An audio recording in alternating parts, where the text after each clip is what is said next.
Agora eu quero falar de movimentação política, aproveitando que você tocou nesse assunto, e de outras camadas que envolvem também essa conversa de Jair Bolsonaro com Arthur Lira, porque o ex-presidente afirmou que dará apoio ao candidato escolhido por Arthur Lira para sucedê-lo na presidência da Câmara dos Deputados. Essa movimentação, que já está sendo articulada bem antes da troca de comando prevista para fevereiro de 2025. Lira, que pretende concorrer ao Senado em 2026, busca assegurar que não vai enfrentar a oposição do governo do presidente Lula. A escolha do candidato, que deve ser anunciada antes das eleições municipais deste ano, é vista como crucial para evitar uma repetição do que aconteceu com Rodrigo Maia, cuja demora em definir um sucessor culminou na sua perda de influência política. Entre os pré-candidatos, há uma diversidade de perfis e também estratégias para conquistar tanto a base aliada quanto a oposição. Vamos retomar aqui o Zé Maria na tela, né? Depois que a gente fez essa câmera mais fechadinha, para que eu possa conversar com ele aqui primeiro. Ô Zé Maria, de que maneira que essa costura de Lira, vai envolvendo também, da mesma maneira que o projeto da delação, campos completamente opostos para essa sucessão acontecer do jeito que ele quer? Olha, o presidente da Câmara, originalmente, e na minha opinião, não é nada mais do que o coordenador dos trabalhos, ou seja, ele não é um superdeputado e nem um deputado especial, simplesmente um coordenador do trabalho. Só que a esta função foram acrescidas várias outras, como controlar parte importante do orçamento da União, lá atrás o orçamento secreto e agora o orçamento das comissões, que é uma continuidade do orçamento secreto, e principalmente a determinação de iniciar ou não um processo de impeachment.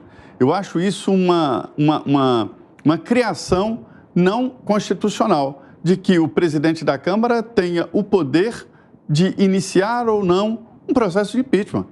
Na minha opinião, na minha avaliação do orçamento e do regimento interno, o presidente da Câmara diria sim ou não, mas colocaria o assunto à autoridade máxima do Congresso, que é o plenário. A autoridade máxima da Câmara é o plenário da Câmara. A segunda autoridade máxima da Câmara é o colégio a mesa diretora da Câmara. O terceiro é a Comissão de Constituição e Justiça. Em quarto lugar vem o presidente da Câmara. Só que inverteram esse processo. Então, o presidente da Câmara é um ser todo-poderoso, sim. E o que houve? Uma ligação com o presidente da República que não pode brigar com o presidente da Câmara.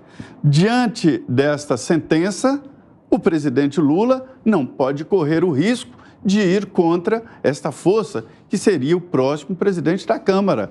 Aí a necessidade de se compor com Arthur Lira e ter, pelo menos, uma proximidade com o próximo presidente da Câmara. Arthur Lira está poderoso, até já especulei lá, sabe, Evandro, sobre o futuro dele. E dizem que ele vai continuar mesmo ex-presidente poderoso. Eita, fala aí, Gani. Não, Zé, eu concordo absolutamente com o teu raciocínio, mas eu só acrescentaria um ponto.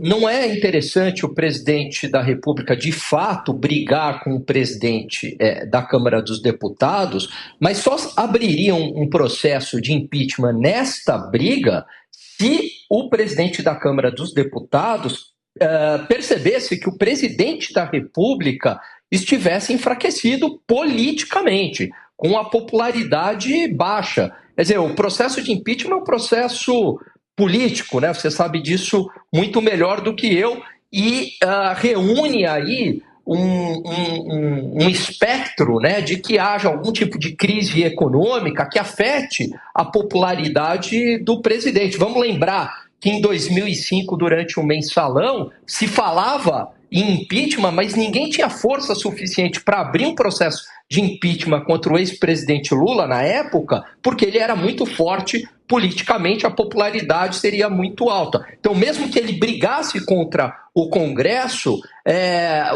o presidente da Câmara, na época, poderia dar um tiro no pé de comprar uma briga com alguém com a popularidade tão lá em cima, né? Ô, Fábio Piperni, você entende que a popularidade do presidente da República, do Palácio do Planalto como um todo hoje, o colocaria numa situação mais arriscada do que ele já enfrentou lá atrás?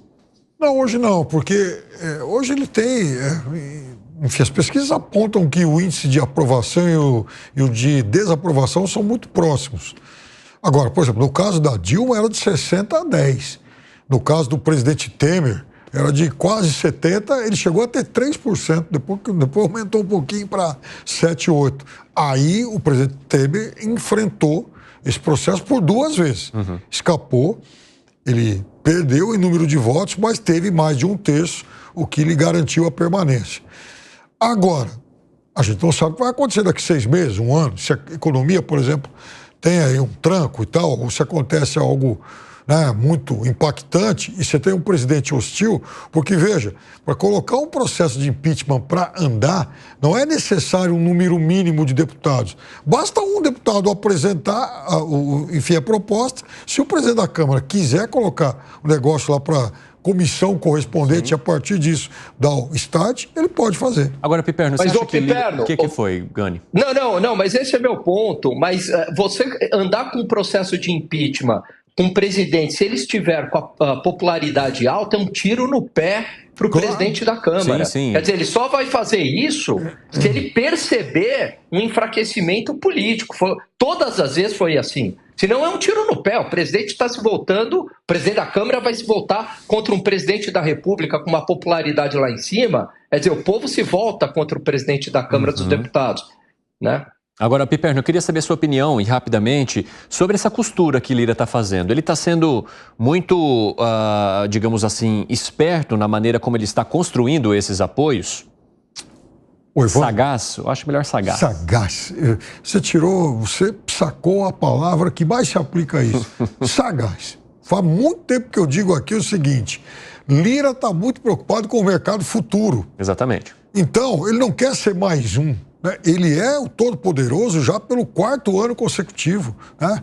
Ele está cumprindo o 2º mandato. Então, ele quer sim continuar no papel de protagonista. O que você acha, Segré? Eu não tenho muito clara a situação do candidato de Lira ainda. Eu entendo que, como o Maia demorou, isso enfraqueceu o seu candidato, mas para mim ainda falta muito e temos eleições municipais no meio. Isso pode alterar, na minha humilde opinião, um pouco o panorama. Uma coisa fica claro: se o Lira consegue apoio tanto da esquerda, através do partido do presidente Lula, quanto da direita, através do PL, junto com Bolsonaro, vai ser um fato inédito. Mas a pergunta que vem depois é: quem será o primeiro que vai reclamar pelas pautas que o Lira ou o seu sucessor possa colocar? Porque não vai dar para atender a todo mundo. Exatamente. O que você acha, hein, Zé Maria? O raciocínio que eu fiz, ele vale no sentido contrário, né? O Alan fala muito da história de um presidente não vai se aventurar o presidente da Câmara em abrir um processo de impeachment, né, contra alguém popular. Eu entendo que a obrigação do presidente da Câmara é despachar, sim e não, e deixar para o plenário decidir. E vários processos de impeachment são votados ali, ninguém nem nota, antes. Agora, eu inverto o raciocínio, no sentido de que um presidente da República impopular, um presidente da República, é só em tese, não é o caso, né? E que tem a maioria no Congresso e o presidente, não vou abrir. Pela decisão atual do Supremo Tribunal Federal, ele teria esse poder. Eu não atribuo esse poder ao presidente da Câmara. Estamos falando em tese, não do Arthur Lira, nem do presidente Lula, nem de nada. É a decisão do Supremo de que o presidente da Câmara teria essa autonomia. Eu não vejo essa autonomia pela decisão do Supremo, sim. Com todas as condições ali, o presidente, não vou abrir, não. Mas 80% quer, mas eu não quero, pronto. É essa a condição e é esse o meu questionamento.